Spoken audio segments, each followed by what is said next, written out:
Welcome to another video, ladies and gentlemen. So we have Dilbert creator Scott Adams putting his whole foot in his mouth, and the resurrection of Jim Crow era. A lot to talk about, but I'll try to keep it brief. Be sure to subscribe to the channel, like the video, and of course share it with everybody you know. Without any further ado, let's jump right in. Those Senate changes in comparison to the original bill now sparking a much different reaction from many elected leaders in Jackson. 3 on your sides, Holly Emery joins us live outside City Hall with details on why you're hearing a different tune from city council members now. Holly? That's right. The original version of House Bill 1020, as you can see, had a lot of pushback from state leaders, city leaders, and residents. But now, with this latest version of the bill, with all of the amendments that have been made, city leaders say that they can be more on board and are open to states' help. Weeks of heated debate over House Bill 1020 led the state Senate to make some major adjustments, including expanding Capitol Police jurisdiction from just northeast Jackson to the entire city and not creating a separate judicial district with state-appointed judges, something city council members say they can support. Poor neighborhoods of Jackson, they're concerned that we need all the protection we can get from criminals and crime.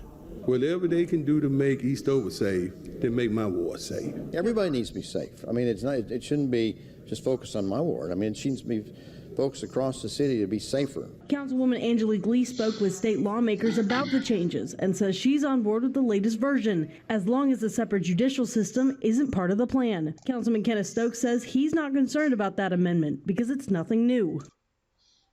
So, why is this bill so controversial? Well, let's take a look. Let's take a look and see what people have to say, because the part that's getting, put under the microscope, and, you can see it right here. Jim Crow is resurrected in Mississippi. The state is moving to create a white-controlled district in an overwhelmingly black city with unelected officials, judges, and prosecutors. So all these people would just be appointed, all right? Earlier this month, white representatives in the Mississippi House approved a bill to create a new district that includes all the majority white neighborhoods in Jackson, a capital city that is 83% black. Did you get that? This includes creating a criminal justice system for the district overseen by an all-white power base. Now, what does that sound like? What does it sound like? Let's be honest. But, not to be outdone, we also have this man here. Let me give you a full screen. And what he had to say. And when you put these things together, the narrative is very disturbing. So when you hear, certain black folks, they get out there and they say things, you have to understand, they're not saying it from a place where this guy thinks. They're saying because they're saying, hey, this is happening. This is happening. You got people out there saying these things. It is what it is, And when I say saying things, I mean like saying, certain whites, they have this like post-traumatic master syndrome. I don't know if you've heard anybody say it before, but I've heard people say it about white folks, like they have a different experience post-slavery than black folks. You know what I mean? Not to say that it's accurate, but it's a narrative, right? It's possible. But this right here, I'm going to just play it for you, and then I'm going to give my take after. It's crazy. If, nearly half of all blacks are not okay with white people, according to this poll, not according to me, according to this poll, that's a hate group. That's a hate group. And I don't want to have anything to do with them.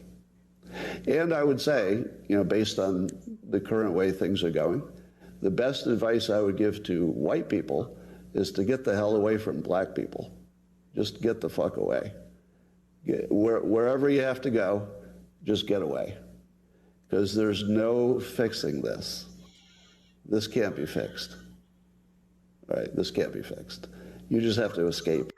What level of cringe is this right now, regardless of your ethnicity? This guy has made a blanket statement about black people in America.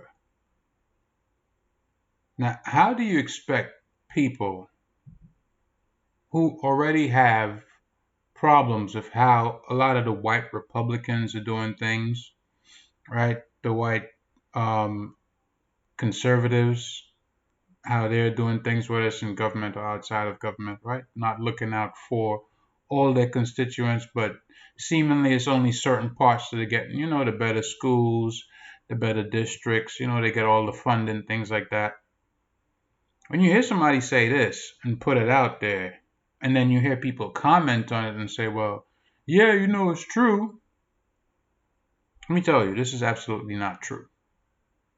And this poll, I would love to see the white papers on that poll. How many people did you sample? This country has how many black people in it? Did you get 1 million? Did you get 500,000?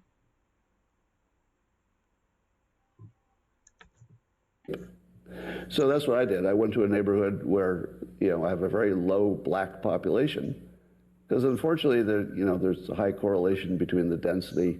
This is according to Don Lemon, by the way.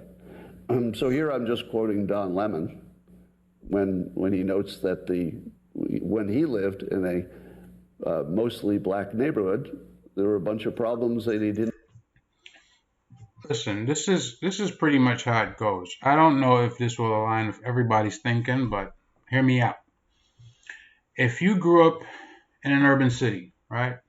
You been there for years, been making a certain amount of money, and let's say you decide to open a business online or, otherwise it's done well, and now you're making a different amount of income, right? Let's say considerably higher.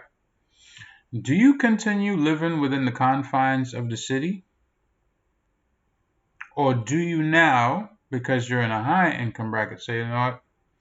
Let me go to a place where my kids have some space to move around the house, where they can throw the football around. We don't have to go look for a park. Maybe I might have a pool in the backyard. Some grass to cut. That's what people do. Let's say you hit the lottery. Are you going to stay in the city and say, oh, no, let me look for a nice house? No, you're going to be like, you know what? Let me go to the suburbs. Get myself a nice acre, 2, 3, 4, 5, big piece of land, race go-karts, do all that fun stuff.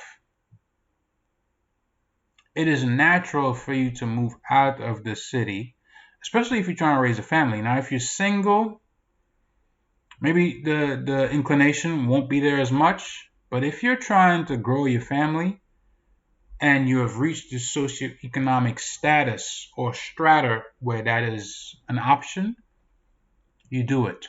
That is what is natural to do. If you're not there, you're unable to do it because let's be honest, houses are not exactly cheap. And it depends on what state you're in too. It might be easier for somebody to do it in Florida than in New York. Right? In Florida, you can get a pretty decent sized house for $250. $250K. Probably 4 bedrooms. Might even have a pool, depending on how old it is. In New York, not going to happen. Never.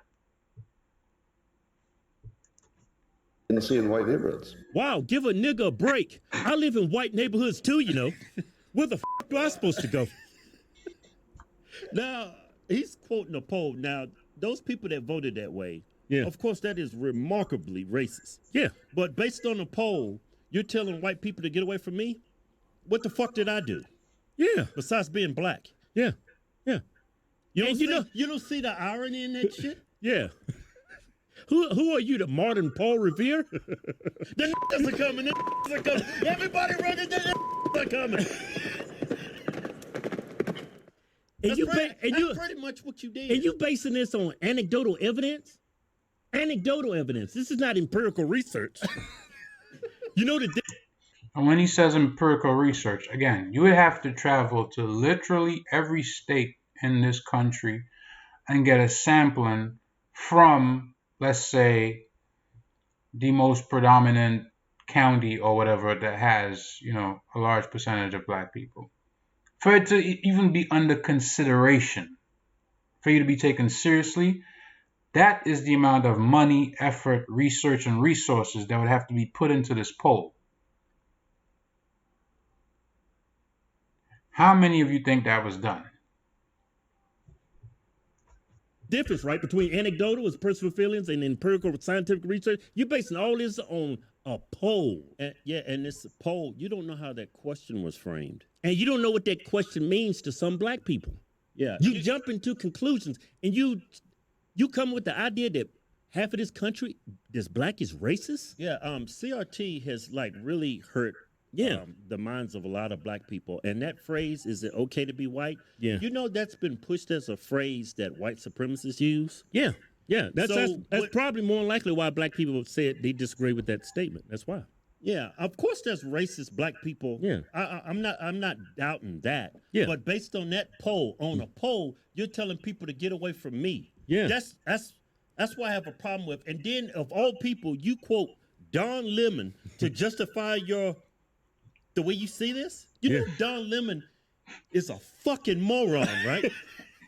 Yeah, he is, man, he is. I mean, look at... He's a bad look for gay people. He's a bad look for society. So, of course, a lot of conservatives do not like the best bone in Don Lemon. It's not that we hate him as a human being, but his views, right, his talking points, they very much disgust conservatives. So you use that and Don Lemon to say stay away because you found this poll and, got to make a life choice, a life decision based on this poll. That is the most batshit crazy stuff I've ever heard in my life. And obviously it is not true.